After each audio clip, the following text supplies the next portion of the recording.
What's up, you guys? Welcome to episode 41 of the G.I. Joe action figure reviews, as today we're going to take a look at a special sub-team within the G.I. Joe line, and probably one of my all-time favorites for various reasons, and that's the Battle Force 2000 released in 1987. Now, one thing I do want to note here is that there are some characters missing, but amongst the 6 or 7 figures within the group, I only have these 4 as these were my favorites as a kid, and one day hope to complete the set. But for now, these 4 will do, as I'll have an updated video in the future.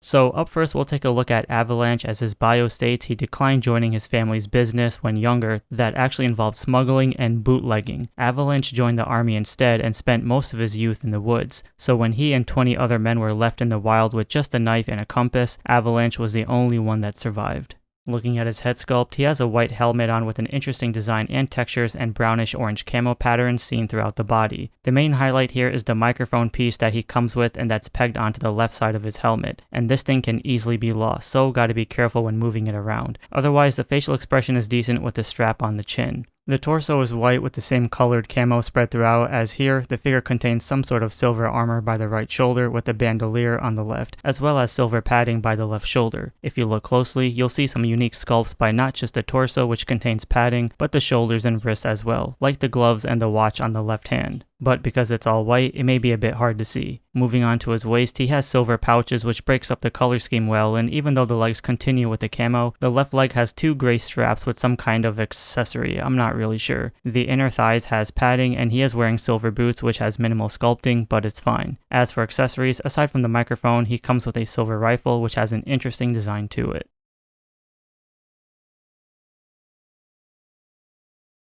Next, we have Blocker. As his bio says, he drove a taxi for 3 years, and after numerous circumstances, he decided to drive something with armor and that can shoot back. He's known to be the test driver for many military vehicle prototypes, as he's qualified to do so. Unlike Avalanche, who's donning the white outfit, Blocker is wearing black or dark gray with orange camo. His helmet looks decent and is sculpted pretty well, yet the highlight again for this figure is a clear plastic visor. It's a really small piece and can easily break or fall off, therefore handle with care. Other than that, the back of the helmet has vertical sculpting for textures and the facial expression is fine. The torso contains like this body armor which has a lot of unique textures in various parts of the body, especially by the abdomen. He has some sort of silver straps with an orange bicep band and orange gauntlets that fit over the gray gloves. His waist has a belt that's blending in with the same exact color with minimal sculpting. And the legs have the orange camo, as both legs contain giant ass pockets or pouches with orange triangle shin guards, where the right foot has a silver knife attached to the front, and the left leg has some sort of cross with an orange designs by the feet. As for the accessories, aside from the visor, he comes with a silver pistol that can be wrapped around the arm when equipped.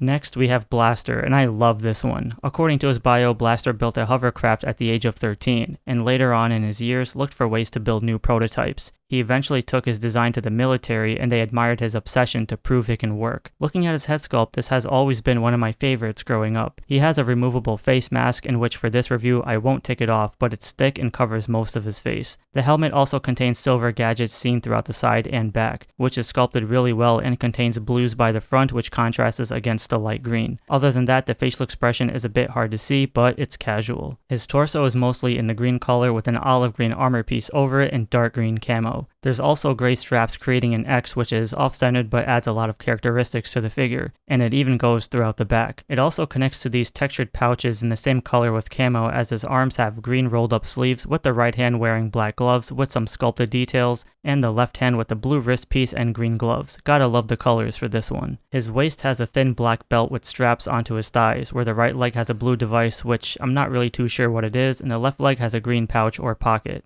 He does contain horizontal green knee pads which looks cool, and then boots with the same color as his torso armor with the knife on the left boot, and it's also camouflaged in there. As for accessories, aside from the mask, he comes with this silver laser gun which is okay, not really that great as it's just a blocky or square design, but it's fine for a futuristic character.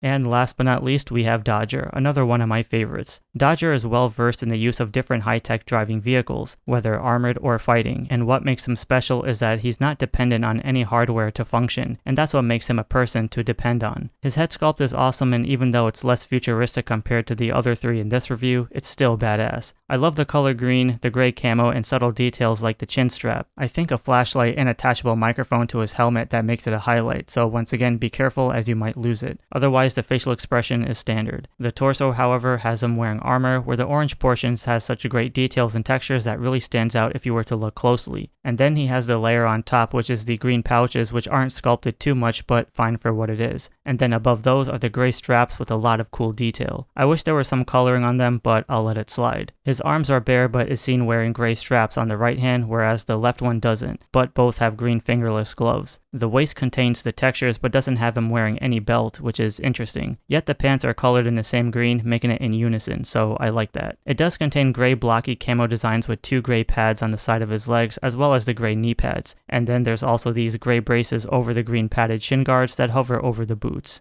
As for accessories, aside from the microphone, he comes with this futuristic rifle or rocket, I don't even know what it is, and unfortunately I don't know where mine is. It's probably for the better because I just give him something better. Overall, all 4 of these figures are fantastic together. My only nitpick would have to be that they should have included backpacks, that would have been sick, otherwise no harm done. Each figure shines on its own, as they each have microphones or visors that can be pegged into the helmets and weapons aside. They're all great and I love it. One day in the future I do plan on getting the rest, but for now I'm happy with these 4 and can't wait to see what the classified versions will look like. So with that said, let me know in the comments below what you think about these figures and be sure to give a like and subscribe for more reviews.